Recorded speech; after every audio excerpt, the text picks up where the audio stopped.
देश में corona virus के मामले अब तेजी से बढ़ रहे हैं और हाल फिलहाल इसमें कमी आने की कोई संभावना नजर नहीं आ रही।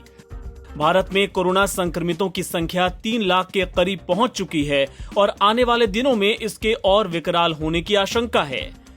विशेषज्ञों के मुताबिक जुलाई के मध्य में या अगस्त की शुरुआत में देश में कोरोना के मामलों की संख्या चरम पर पहुंच सकती है, जबकि अभी से देश के कई राज्यों की स्वास्थ्य व्यवस्था का दम फूलने लगा है।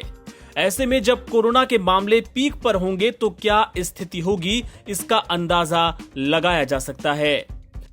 दिल्ली के सर गंगाराम अस्पताल के वाइस चेयरमैन डॉक्टर एसपी बायोत्रा के मुताबिक कोरोना की कर्व फिलहाल फ्लैट होती नजर नहीं आ रही और मुझे नहीं लगता कि अगले साल की पहली तिमाही से पहले कोरोना की वैक्सीन आ पाएगी।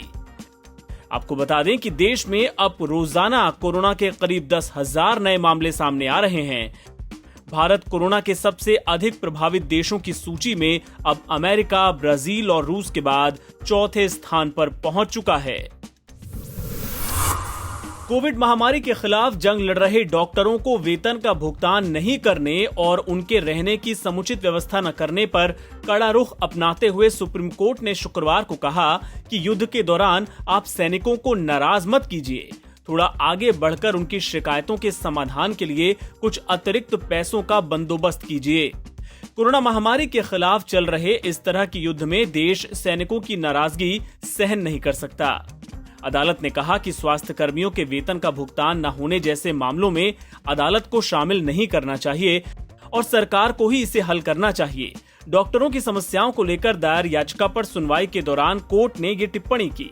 आपको बता दें कि इस याचिका में आरोप लगाया गया था कि कोविड-19 के खिलाफ जंग में पहली कतार के योद्धाओं को वेतन नहीं दिया जा रहा या वेतन में कटौती की जा रही है, साथ ही भुगतान में देरी भी हो रही है। आरक्षण को लेकर देश में एक बार फिर से बहस शुरू हो गई है। सुप्रीम कोर्ट ने गुरुवार को कहा था कि आरक्षण मौलिक अधिकार नहीं है।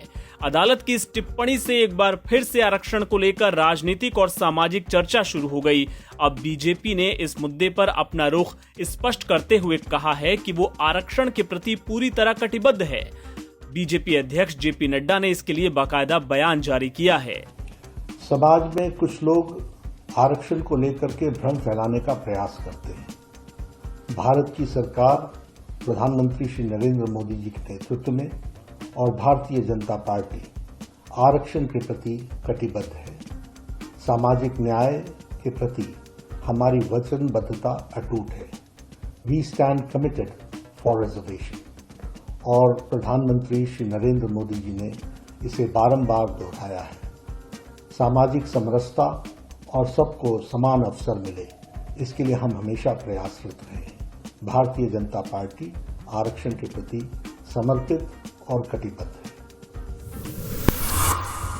लॉकडाउन धीरे धीरे खुलने के साथ ही पेट्रोल और डीजल की कीमत में इजाफा भी लगातार हो रहा है। लगातार छठे दिन पेट्रोल और डीजल की कीमतों में 59 पैसे प्रति लीटर की बढ़ोतरी कर दी गई। इस तरह एक हफ्ते में पेट्रोल लगभग 3 रुपए से ज्यादा महंगा हो चुका है। दिल्ली में पेट्रोल 74 रुपए 57 पैसे जबकि डीजल की कीमत 72 रुपए 81 पैसे हो गई है। कोरोना काल में आमदनी कम होने के चलते लोग इस बढ़ोतरी पर नाखुशी जाहिर कर रहे हैं। ये कहना चाहूँगा कि ऑब्वियसली रेट तो बढ़ रहे हैं, लेकिन अभी इस सिचुएशन में काफ़ी दिक्कत है, क्योंकि मुझे ये लगता है कि सिचुएशन में नहीं बढ़नी चाहिए रेट, क्योंकि एक तो इनकम वैसे ही सबकी सेक्रीफाइस कर रही है, तो फिर मुझे लगता नहीं है कि रेट इंक्रीज होना कोई आम लोगों की जेब पे कितना वो दबाव पड़ेगा। बहुत ज़्यादा दबाव पड़ेगा सर, बहुत ज़्यादा दबाव पड़ेगा, क्योंकि बहुत से लोगों की जॉब्स नहीं है, तो काफ़ी फ़र्क पड़ेगा लोगों के।